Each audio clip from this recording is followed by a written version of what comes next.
want to fortify your user accounts and ensure only legitimate users gain access. Then, let's dive into setting up phone number verification using Twilio. First, head over to Twilio.com and either log into your existing account or sign up for a new one.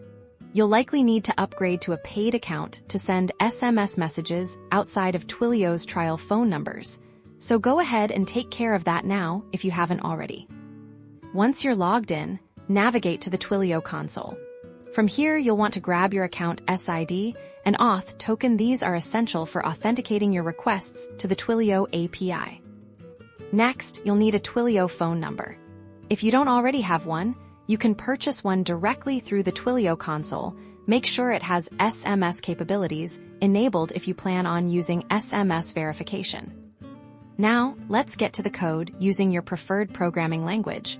You'll need to install the Twilio helper library. This simplifies interacting with the Twilio API. With the library installed, write code to send a verification code to the user's phone number, generate a random code, typically 4 to 6 digits, and use the Twilio API to send it via SMS or voice call. On your application side, create a form or input field where the user can enter the verification code they received upon submission. Your backend should compare the entered code with the code you originally sent. If the codes match, congratulations, the phone number is verified. Update the user's profile in your database to reflect this verified status. Don't forget to implement robust error handling. This includes handling invalid phone numbers, failed SMS deliveries, incorrect code entries, and expired codes.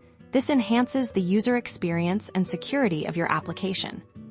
For detailed code examples and more advanced configurations, be sure to check out the official Twilio API documentation. You'll find all the resources you need to customize your phone number verification process.